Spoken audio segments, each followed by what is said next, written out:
नमस्कार दोस्तों, आज के इस वीडियो में हम एक बहुत ही इंपॉर्टेंट टॉपिक के ऊपर बात करने वाले हैं। आज के इस वीडियो में हम बेसिकली बात करने वाले हैं जो रेलवे के द्वारा कुछ नए बहुत ही महत्वपूर्ण नियम इंट्रोड्यूस किए जा रहे हैं यात्रा करने से रिलेटेड। 1 मई 2025 से उम्मीद है कि ये जो नए नियम है लागू होने जा रहा है।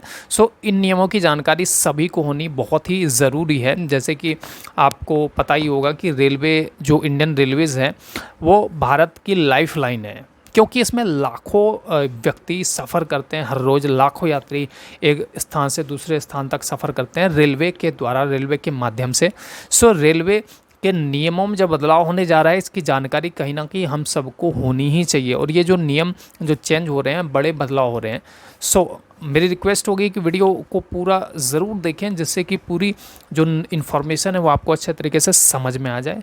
अब हम बिना टाइम वेस्ट के डायरेक्ट हम जो मेन टॉपिक है उसी के ऊपर हम बात करते हैं कि तो जैसे कि पहला जो नियम है उसके बारे में हम जान लेते हैं। यह टिकट बुकिंग अवधि से रिलेटेड। तो जैसे कि मैं आपको बताना चाहूँगा कि पहले अगर कोई व्यक्ति टिकट बुक करता था, मतलब कि जो अवधि थी 120 दिनों की थी, मतलब कोई भी व्यक्ति 120 दिन पहले भी टिकट बुक कर सकता था।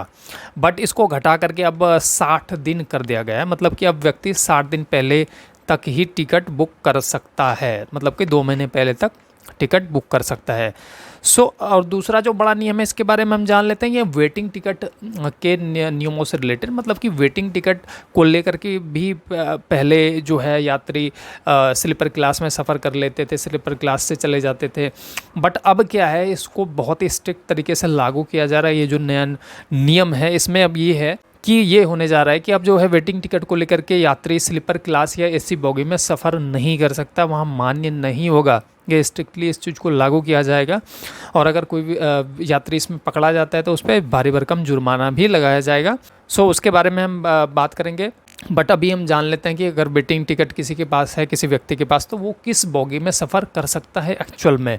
तो अगर किसी व्यक्ति के पास वेटिंग टिकट है, उसका टिकट कंफर्म नहीं हो पाया है, तो वो सिर्फ जनरल कोच में ही सफ़र कर सकता है। अब हम तीसरा जो बड़ा नियम है, बड़ा बदलाव है, उसके बारे में हम जान लेते हैं। तो ये है तत्काल टिकट बुकिंग से रिलेटेड। तो अब इसमें तत्काल टिकट अगर आप बुक करने के लिए जाते हैं तो इसमें आधार वेरिफिकेशन अनिवार्य कर दिया गया है। और ये इसलिए किया गया है क्योंकि तत्काल टिकट बुकिंग में बहुत ही धांधली होती है, बहुत ही ज़्यादा धांधली होती है। तो इसी को कहीं ना कहीं ट्रांसपेरेंट बनाने के लिए, यात्रियों को सुविधा के लिए, जो जेन्युइन यात्री हैं उसको तत्काल टिकट मिल पाए, इसीलिए ये जो नया नियम है इसको इंट्रोड्यूस किया जा रहा है कि अब आधार में जो यात्री है जो टिकट खरीद रहा है तो उसका आधार वेरिफिकेशन होना अनिवार्य होगा तत्काल टिकट बुकिंग के समय।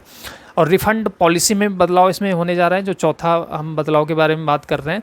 तो अब इसमें ये है कि अगर आपने तत्काल टिकट कर लिया और आपका तत्काल टिकट कन्फर्म है, तो तत्काल टिकट आपने कर लिया, कन्फर्म्ड है, देन उसको अगर आप कैंसिल करते हैं और कैंसिल करके अगर आप चाहते हैं कि रिफ़ंड मिल जाए मुझे, तो अब ये पॉसिबल नहीं होगा, क्योंकि अब कन्फर्म तत्काल टिकट पे रिफ़ंड जो है नहीं मिलने वाला। उसके बाद अगले नियम के बारे में जान लेते हैं हम। ये पहचान पत्र से रिलेटेड ये जो नियम है जो बदलने जा रहा है, ये नया नियम इंट्रोड्यूस होने जा रहा है। ये एक्चुअली टिकट बुकिंग में और यात्रा के समय आपको अब एक ही आईडी, सेम आईडी रखना पड़ेगा। मतलब कि जिस आईडी से आप डिटेल्स फिल करेंगे टिकट लेते समय, सेम आईडी ही आपको यात्रा करते समय भी कैरी करना होगा, रखना होगा, जिससे कि जो है धांधली होने की संभावना कम हो और ट्रांसपेरेंसी बढ़ सके, जेन्युइन यात्री जो है यात्रा करने में उनको सुविधा मिल सके। इसलिए ये जो नए नियम है रेलवे के द्वारा, नए नियमों को इंट्रोड्यूस किया जा रहा है। अब हम अगले बदलाव के बारे में बात करते हैं, अगले नए नियमों के बारे में बात कर लेते हैं। तो यह है एजेंट बुकिंग से रिलेटेड। अब देखिए क्या होने जा रहा है कि तत्काल में पहले 30 मिनट अब एजेंट बुकिंग बैन कर दिया गया है।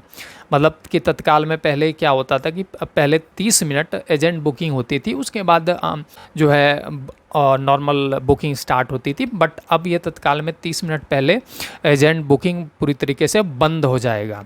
उसके बाद नेक्स्ट हम बदलाव के बारे में बात करते हैं, नए नियम के बारे में जानकारी ले लेते हैं। तो यह चार्ज से रिलेटेड क्या नियम है, नए नियम बदलने वाले हैं। तो इसमें एक, जैसे कि अगर आप रिजर्वेशन टिकट करते हैं, सुपर फास्ट ट्रेन का टिकट लेते हैं या फिर तत्काल जो टिकट लेते हैं, तो इसमें इसमें क्या होगा कि अब जो चार्जेस हैं थोड़े से बढ़ सकते हैं इसमें।